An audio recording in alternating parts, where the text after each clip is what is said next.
જય શ્રી કૃષ્ણ. ક્યારેક વિપત્તિ વરદાન બને છે.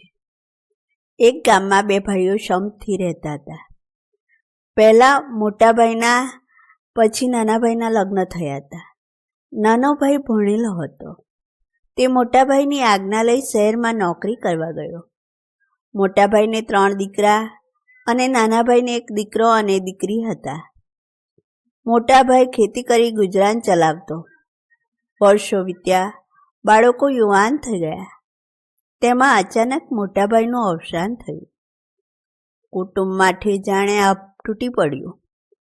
3 છોકરાઓના માથે અચાનક જવાબદારી વધી ગઈ, પણ તેમને જવાબદારીનું ભાન નહોતું. વર્ષોથી બેઠા બેઠા ખાવા મળતું હતું, તેથી આળસુ થઈ ગયા હતા. ઘર આંગણે બોરડીનું ઝાડ હતું. તેમાંથી બોર ઉતારી જે મળે તેનાથી ઘર ચલાવતા. જેમ દિવસ વીત્યા તેમ ગરીબી વધતી ગઈ. ખેતીની જમીન ખેડાયા વગર ઉસર થઈ ગઈ. પણ આળસુ છોકરાઓ ખેતરે જઈ મહેનત કરવા તૈયાર નહોતા. માતાએ તેમને ઘણા સમજાવ્યા, પણ આળસ કાનથી બહેર્યું હોય છે. દર દિવાળીએ કાકા શહેરથી મળવા આવતા. નાની મોટી ભેટ લાવતા, ખબર અંતર પૂછતા, પણ તેમને ઘરની હાલત જોઈ દુઃખ થતું. તેમણે ભત્રીજાઓને બોરડીનો આધાર છોડી ખેતી કરવા સમજાવ્યા, પણ કોઈએ તેમની વાત કાને ના ધરી. શહેરમાં રહીએ કાકા ખૂબ ચિંતા કરતા. છેવટે તેમને એક ઉપાય સૂચ્યો. બીજી દિવાળીએ કાકા ભેટ સોગાદો લઈને આવ્યા. રાત્રે સૌ ગાઢ નિંદ્રામાં હતા. ત્યારે તેમણે એક સાથી મિત્રના સહકારથી બોરડીનું ઝાડ મૂળથી કાપી નાખ્યું અને કોઈને કહ્યા વગર ચૂપચાપ શહેરમાં પાછા જતા રહ્યા. સવારે 3 ભાઈઓ ઉઠ્યા. જોયું, બોરડી તો કપાઈ ગઈ હતી. માતા સમજી ગઈ કે આ સમજદારીપૂર્વકનું કામ કોનું હતું. તે મનોમન રાજી થઈ ગઈ, પણ 3 ભાઈઓ ગુસ્સે ભરાયા. કાકાને એલફેલ બોલવા લાગ્યા. એકાદ મહિનો તો ઉધાર ઉછીનું લાવી ઘર ચલાવ્યું. છેવટે માતાએ કહ્યું, દીકરાઓ, હવે મહેનત કર્યા વગર બીજો કોઈ રસ્તો નથી.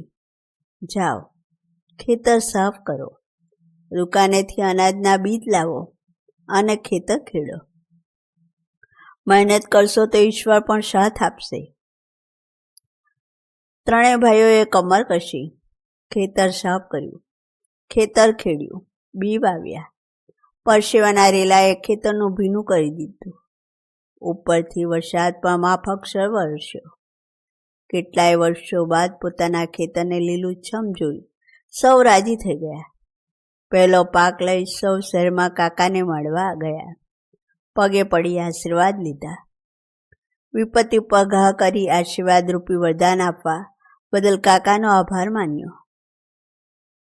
ક્યારેક આપણે જીવનમાં આવેલી વિપત્તિને ઓળખતા જ નથી. વિપત્તિ કયા કારણે ટકેલી છે તેનો ક્યાસ કાઢતા નથી. ઉપરથી એ વિપત્તિ સાથે એવા ટેવાઈ જઈએ છીએ કે આપણે સંકટમાં છીએ એ વાત પણ ભૂલી જઈએ છીએ. અહીં વાર્તામાં બોરડીનું ઝાડ કુટુંબ માટે આશીર્વાદ નહીં, વિઘ્ન સમાન હતું.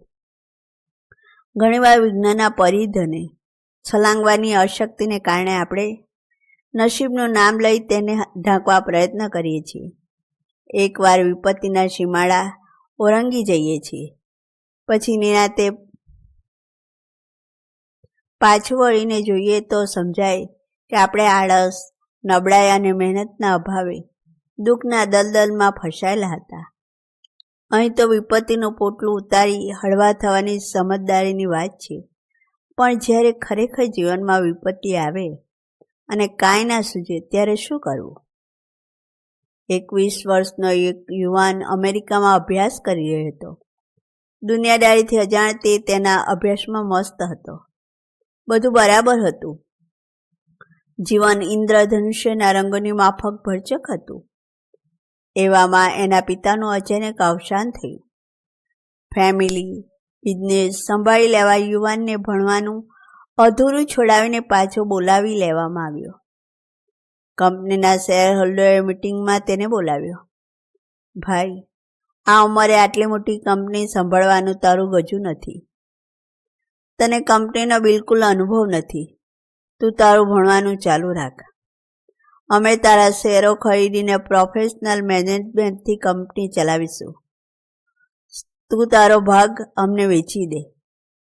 આ શબ્દો યુવાનની છાતીમાં ખંજરની જેમ ભોંકાયા. તેણે દૃઢ નિશ્ચય કર્યો. હું સખત મજૂરી કરીશ, રાત દિવસ કામ કરીશ. પિતાજીનું સ્વપ્ન અધૂરું નહીં છોડું. જ્યાંથી શીખવા મળે ત્યાંથી શીખીશ, પણ કંપનીનું નામ ડૂબવા નહીં દઉં. આ યુવાન એટલે શ્રી અજીમ પ્રેમજી. ખૂબ જ ઊંચા દરજ્જાની સોફ્ટવેર કંપની વિપ્રોના માલિક. એ છોકરો વિપત્તિ ડર્યો નહીં, અડગ રહ્યો. વર્ષો પછી કંપનીની ઊંચાઈ જોઈ ત્યારે તેને સમજાયું કે મોટી વિપત્તિ પણ મારા માટે વરદાન જ સિદ્ધ થઈ છે. વિઘ્ન, સંકટ, મુશ્કેલી, આફત, દુઃખ આ બધા વિપત્તિના નામો છે. જો દુઃખ ના હોત તો પ્રભુ કૃપાનો કોઈ મહિમા પણ ના કરત. આપણી મુશ્કેલીઓનો ગોવર્ધન કૃષ્ણની ટચલી આંગળી ઊંચકી લે ત્યારે જીવ ને દિવ્ય શક્તિનો ભેદ સમજાય છે. આફતોના પોટલા ઊંચકીને થાક્યા પાક્યા તૂટ્યું વાળીને સુમસામ સડકની ધારે બેઠા હોઈએ ત્યારે કોઈ અજાણે દેવદૂત પ્રેમાળ સ્પર્શથી અંતરના તાર ગણગણાવી હિંમત બંધાવવા આપણી પીઠ પસવારે ત્યારે બ્રહ્મના આશીર્વાદથી પાક્કી ખાતરી થઈ જાય છે.